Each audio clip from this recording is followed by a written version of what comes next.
And then bring me in.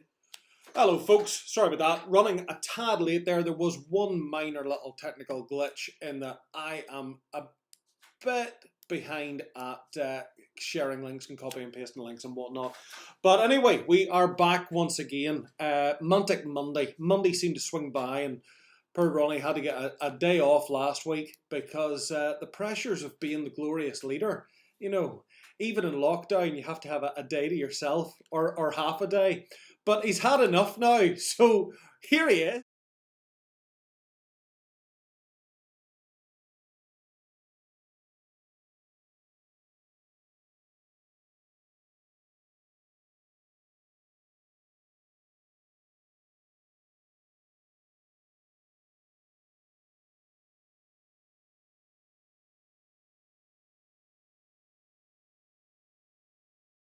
And Ronnie. Yes, we are.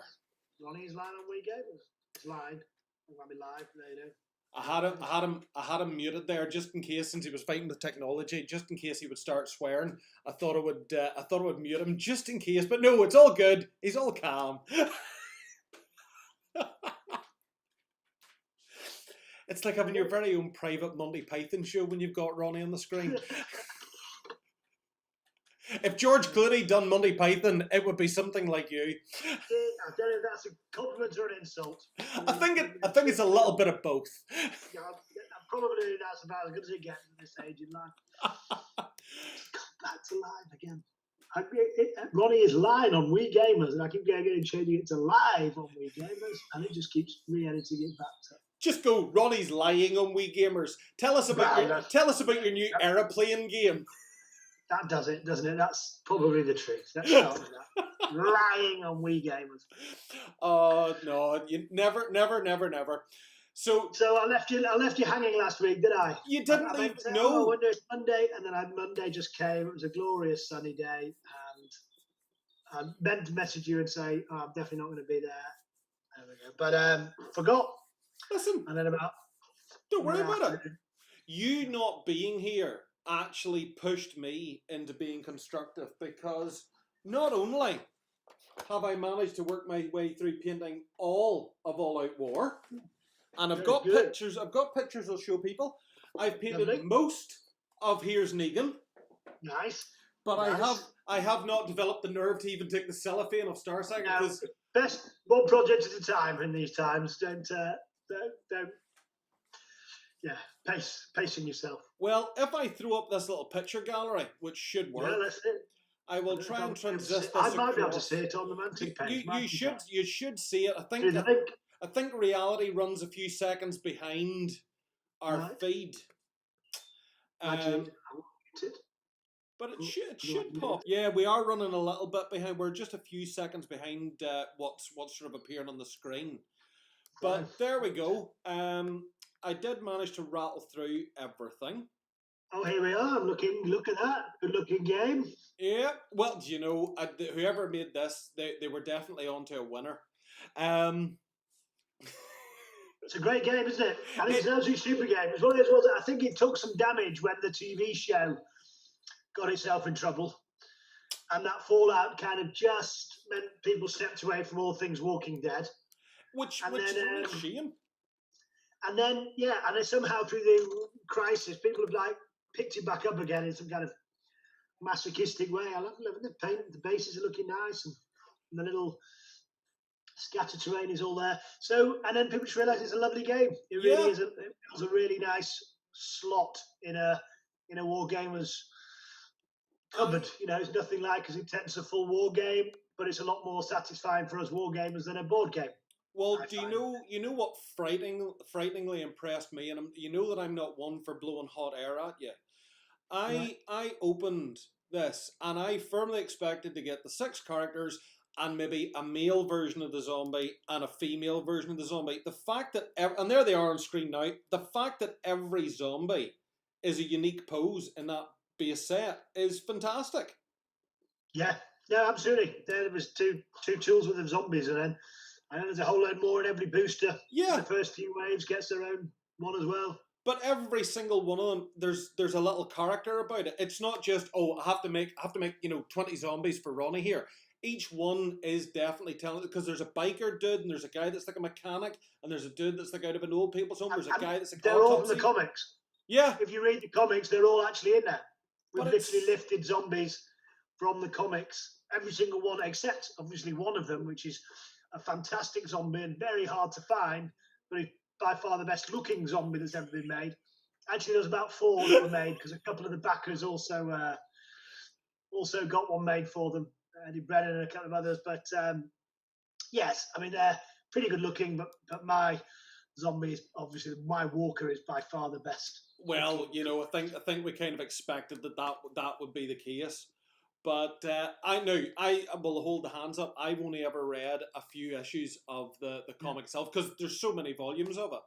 But I mean, our league guys here stand on the truck. They are just straight out of it. It's just brilliant, absolutely brilliant.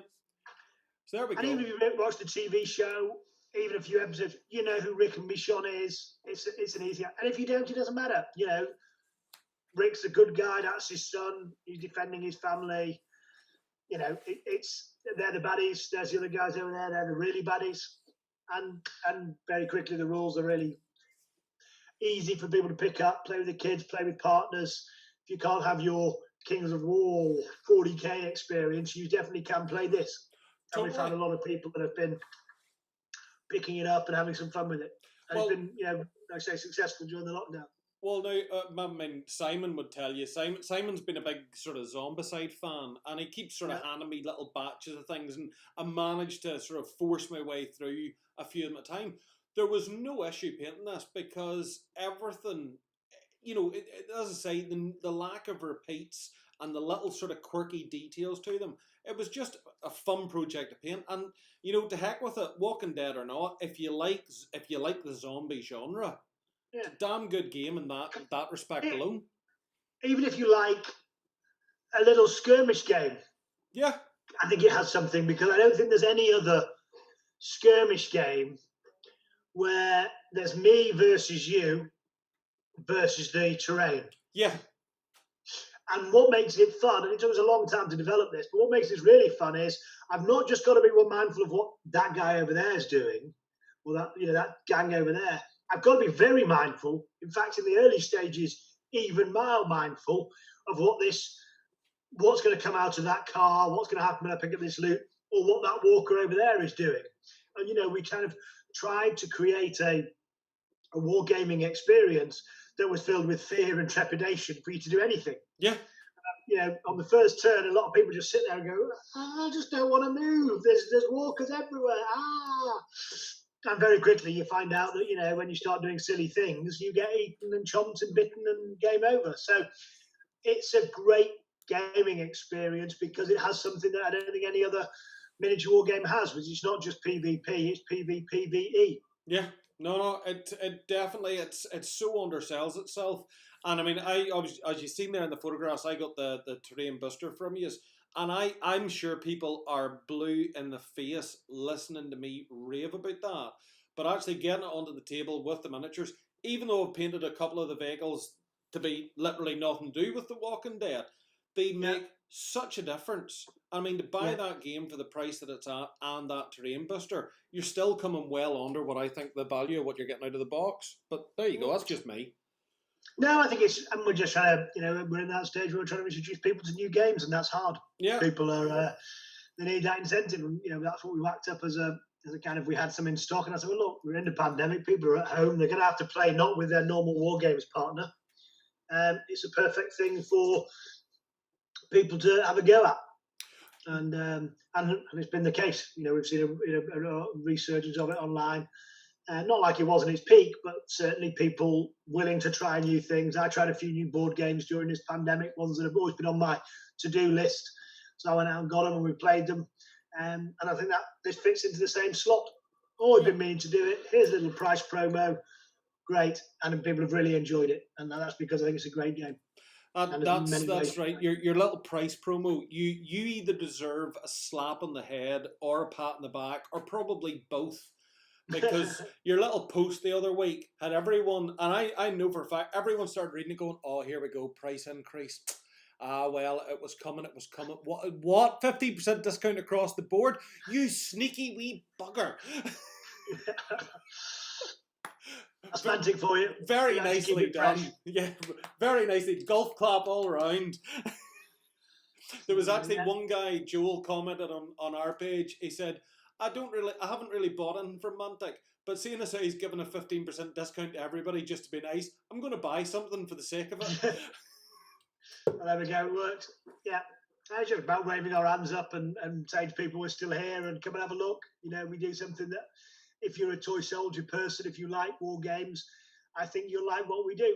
Yeah. Be it, from the Kings of War at one end through, and what we've seen in the pandemic is lots of people trying Dead Zone, Vanguard, Kings of War, Star Saga, those kind of lighter games, but they're still centered around toy soldiers, not the board. They're still centered around the miniature. And I think that's what we do as a company. That's where our games work. They're not the cards, they're what's on front of you in the tabletop. And they are tabletop games, not board games. Yeah, no, and very good they are too. We just need you to bring out something now with like airplanes or tanks, and you'll have kind of gone full circle for us, and that'll be good. So yeah, airplanes and tanks. That would be nice. Who knows? Who knows what the future holds? You do. There's more than just air, land, and there's one other third one, isn't there? Well, yes, but given that somebody else has been doing a lot of nautical stuff lately, I wasn't even going to go there because you're not as casual as that to just dive into the same ocean. We see what I did there. Dive in. Oh, get me. Oh, you're sailing away with your ideas now. Oh, we're at full sail. Dear, oh dear. So he might be dipping a toe in the water of nautical games. Well, that wouldn't be bad. It's, at the end of the day, you have, like any other company, you've got your own game worlds there. So to take those game worlds in other directions makes sense. We're talking about it. The next couple of months is just getting simply through the kind of logistical challenges that have been thrown at us because of the CV19. The Kickstarter from Terrain Crate 2 should have been with everybody by now. It is now on the sea, but it's late, and that's because China never reopened after Chinese New Year. We should have had 2 months of releases out in April and May. April is now June, so there's a lot, but we're excited. I think we're just going to try and keep our heads down and keep chipping away and keep making great games. We've got Hellboy's probably getting some love over the next few weeks and months as well. There's some exciting things to keep going there. That's been very successful for us. So we're going to dip back into there with some cool, funky things. And, we found that where we have the world, to keep playing in that world is good fun and the world becomes better because of it. You know, like the Here's Negan game is a genuine board game, semi-co-op board game, creating a little bit of the story between Negan finding the savior, finding the sanctuary, and you know where the storyline actually kicks on to where his comic ends. And so, but all of those minis go into your all-out war or go into your call to arms. If you want to play a full-on skirmish game where you're all tooled up and it's about army list building, you've got call to arms. If you want to play narrative games, a bit more claustrophobic, a bit more tense, you've got all-out war. And if you just want a board game experience, set up and play with some newbies or a different group, but showing them what a miniature game can look like, well, here's Negan. Yeah. And so by going back into the same place, everything becomes better for it. You don't have a Negan miniature that's for all-out war and a different one for call to arms and a different, you know, where you have a couple of them, but it all feeds back in. And then you can write the omnibus that's coming out 3 months, April, May, March, June, July, August, and that's going to have some scenarios, I mean, you, but where they were in the prison, because we're going to use the tiles from that, the figures that you've got. Here's a few new scenarios that you can sit in and play over a beer or a cup of cocoa. And dipping back in builds the whole thing. So we will charge off and do things like Hellboy going back in there and doing the last bits of the story is exciting, and you know, got a dice game coming. Yeah, seen your work in progress on that in the house there a couple of weeks back. That's still moving ahead as you expected it to. Yeah, I'm going to film a video this week, which will be the proper kind of unboxing, playing of it with some new samples that are coming out. And we intend for that to go direct to retail. You know, exactly when we can make that happen and how we launch it, we've got to do, because everything's changed. But it's a great little game. It's a lovely kind of 20 quid dice and card game. Just really good fun to pick up. And we're intending to launch it at Gen Con was the original intention. Yeah. Take it there as a kind of Gen Con launch exclusive. You know, rewarding people for coming to the show. We've never been able to do that before. We've never been able to be brave enough to take something there, but that's not going to happen now. Gen Con got cancelled last week, but we will find some other way of finding a good platform for it to be released. Well, think of the money you've saved. Small compensation there. Think of the money you could have made as well. But I suppose the only thing is, you know, everyone's, and we can sort of go over that ground, everyone's sort of in the same boat. But I think whenever the dust settles from this, there's yourself, in terms of looking out for their fans, there's yourself and a very small number of other companies, but I don't think there's any have just quite gone as far as yourselves with the offers and the giveaways and the downloads and all the rest of it for their fan base, to just try and keep them entertained. I know obviously it annoys you, the lag and the terrain create and everything else annoys you, and I dare say there's one or two customers are kind of like, come on, what's happening here? Yeah. But I think largely most people have kind of just gone, look, it is what it is, and it'll be here when it's here. You know? No, I think people have been very reasonable. I think people understand, and I don't think this is affected everybody's life massively. You know, whether it's working from home and working or not working and furloughed, or there's nobody in the world at the moment this hasn't affected, and the least of that is getting some toy soldiers out of China and your new terrain crate stuff. I think everyone knows we're going to deliver it. It's on the water. We've kept them updated, but generally our customers have been fantastic and very understanding about that. Do you think do you think this whole scenario, the whole situation as it has been, do you think there's anything transpiring from it, Ronnie, that you as company CEO sort of look at and think, right, well, moving forward, this is something we're going to make sure we always do or keep doing? Has there been anything you've learned from it that you sort of think, yeah, now that I'm off and I'm doing this, I want this to be something we do all the time? Or is it just like, you know what, it's been nice, it's been a change, but let's get back to porridge? I don't think we're in the reflection stage yet.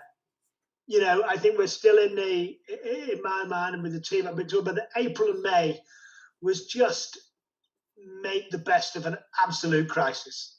You know, we were getting locked down, essential travel, don't leave the house, work from home where possible, essential, key work, you know, trying to make sense of that and make sure that everybody was safe. What does safe look like? What does, you know, what were the rules? What were the guidances? And we were very proactive on, and we had all the office staff out on rotation 2 weeks before because I'd seen what had happened in China and I'd seen that it was coming. And I thought, well, they don't need to be in the office. I trust them all to work. So get at home and let's heart. And then actually, once we'd got the IT set up, I think everybody in Mantic was working from home on the Monday before lockdown on the Friday. And for the 2 weeks prior to that, it had been half and half. I thought, well, look, we've got the IT sorted. Let's just let them stay at home. They don't need to use, the public transport to get in. So we were on it. So but we had 2 months where you're just trying to make the best. And first and foremost, safety of staff, safety of customers, government legislation following that, understanding it, applying it. And then, the teams kind of settled into the new, I'm sure, but the stress levels in those first weeks of April were so high because what's this pandemic mean? How much it's spreading, 1,000 dead a day coming through. And, the news flow is just constant bad news.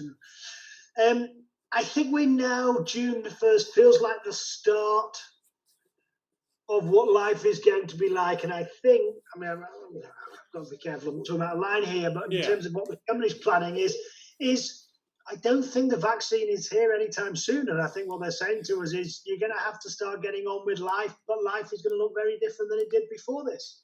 Yeah. And until we genuinely have a vaccine or there is herd immunity or some kind of solution, then I don't know what it's going to be.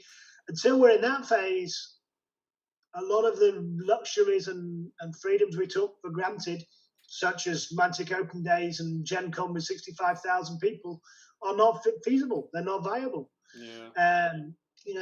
Maybe we'll be having 10 people are allowed indoors as long as they're socially distanced, and a metre and a half is enough. So we could run a little 10-man event at Mantic HQ, and that's what life's going to be. And that's how you're going to get your gaming or gaming clubs or whatever else that's there. But they'll stay alert message, the get opening message and there's your furlough and that's when it ends, kind of says the government saying, well, we've flattened the curve, we've flattened the sombrero, start making plans for getting on with life, such as it is. And so at the moment, we're trying to work out what the furlough scheme means for June, July, August. We're just having to so we're not in reflection stage yet. We're in the still make sure everybody's safe, make sure we've got some cool toys to keep talking to people. Let's get our supply chain sorted out. And again, this summer is just about getting through it, muddling through, trying to recruit new people to play our games and enjoying it as best we can in these crazy times. I know where you're coming from. My big challenge in work this week with getting ready for the schools kicking back is to try and come up with some method where everybody can go to the toilet. Yes. And it's only when you sit down and think, even if people are talking about like a third of the school coming back, how does a third of the school safely and socially distanced go to the toilet? And then everyone in the room go to the toilet during break time normally. Yeah. You can go at lunchtime, so you've got an hour to get everybody through the toilet. It's not going to happen, is it? So, because you have to clean it down between each person and all the rest of it. And it's just like, I thought all my nightmares were over, but really, they're only just beginning. Correct. And that's what I'm saying. That's why I don't think that reflection period is here. We're in a period now where the pressure for implementing a hugely different world is upon us. Mm-hmm. And that responsibility lasts with you, with me, because the kind of very straightforward message, stay at home and don't go out, is over. Yes. And now a far more difficult message, which is open your restaurant, but with a third of the customers. Yeah, get on with it, but be careful. Yeah, correct. Yeah. I'm just glad that most of the games I play only require one other person, and most of the games I play, we can play across a 4-foot gap. So, I suppose in that respect, I'm lucky. And I suppose for our club, I'm lucky too, because we have a very large hall. So in terms of people keeping distance. We're looking at hosting this big Kings of War battle, which I posted a terrain for, which is just about finished. On the weekend, and basically because it's such a big room and there's such a big space, we could probably socially distance. And because Kings of War is my turn, your turn, my turn, we can host this big battle, and then we can big feature on it and thingy on it. So we're just looking at ways of making sure that we can do that. Because we want to play a game and cheer people up to see it, and it's something we've been working towards. But first and foremost, safety.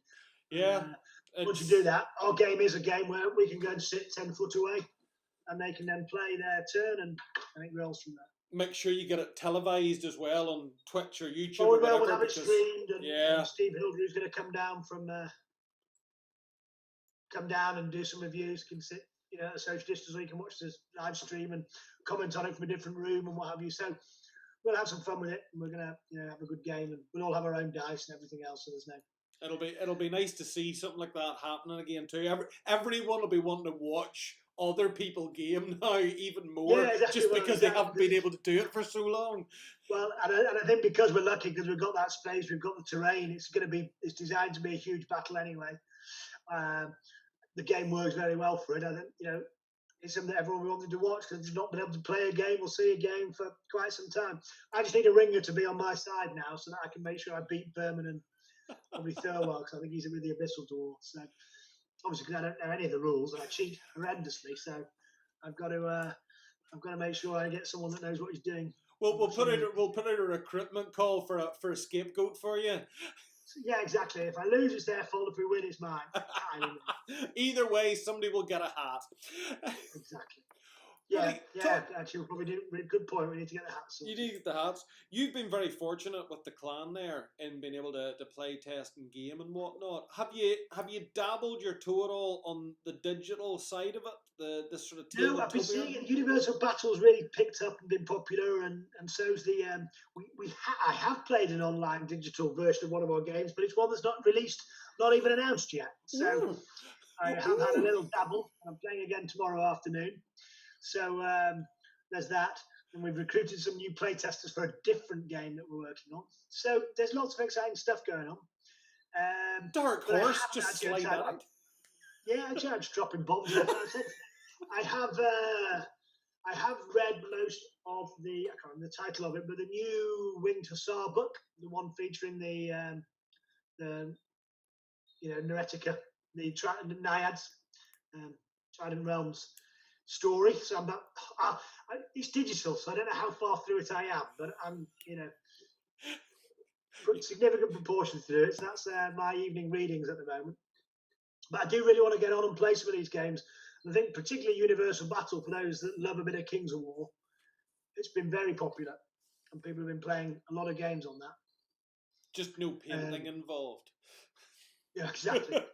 So, and I think a lot of people use it to try out armies and try out new forces, and then they kind of go and build them knowing that they know how to use them. Because one of the hard things, if you go to a tournament and you finish painting your army on Thursday night, as we usually do before a tournament, you've had no warm-up games with it. So you go to a decent tournament, you get absolutely slapped. You think, well, I'm never playing with that stupid army again.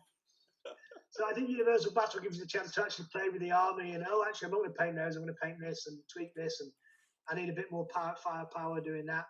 So I think it's a really good way, hand in glove with the social elements and the hobby elements that you get from building your army and going to a tournament, as a way to link up between the two things. And at the moment, of course, we don't know when the tournaments are going to be. So I do have this vision, of course, and it's probably horribly wrong, but I have this vision of you and Mantic HQ with your cup of coffee as the digital team. We're talking about the game and putting up like a PowerPoint of the different factions, and you're just sitting there going, and what about the terrain options? And everyone's like, well, I think we need more terrain options. That may or may not be mentioned. Dead figures and terrain options, please.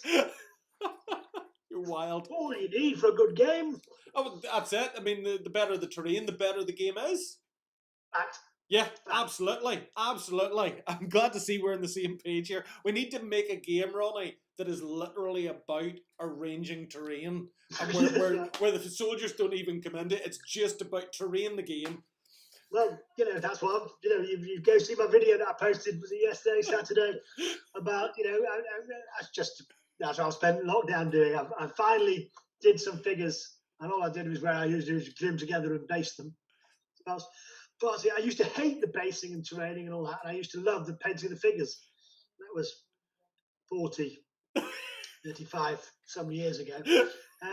Now, actually, I really love kind of gluing figures together and basing them up, and that's usually where the enthusiasm runs out. So anyway, I'm going to do some undercoating this week, and I need to get it done if we're going to get it ready. But over the next couple of weeks, Rob and I are going to start putting videos up about our armies and tactics, and I've got to pick my wingman ready for the game. So yeah, it's gonna be cool if we can make it happen. We're going to try and do it before the 22nd of June. So just checking the health and safety aspects and government legislation, but we think that should be conquerable. If not, we'll do it on Universal Battles, but I think we'd love to do it live and stream it and show it, and just a nice big Kings of War battle and all the lead up to it. Yeah, that'd be nice. Be nice to see. Right, well, look. Talk about your digital stuff. We were thinking about whether we did 1 or 2 Vanguard battles before the big battle on, which is the site that does, it's not Universal Battle, it's whichever that website is that does the digital stuff. We were thinking of doing a couple of games on there and playing those that way, so that, if you capture the giant, you get the giant in the big battle and stuff. Oh, cool. So, yeah. Because with Vanguard scenarios, they're purposely set before a big battle. So you can play a game and then you can apply the results. So if the goblins win, they capture the giant, they get a giant for their army. Nice. If we stop them lighting their warning fires, then we get a scout unit to set up.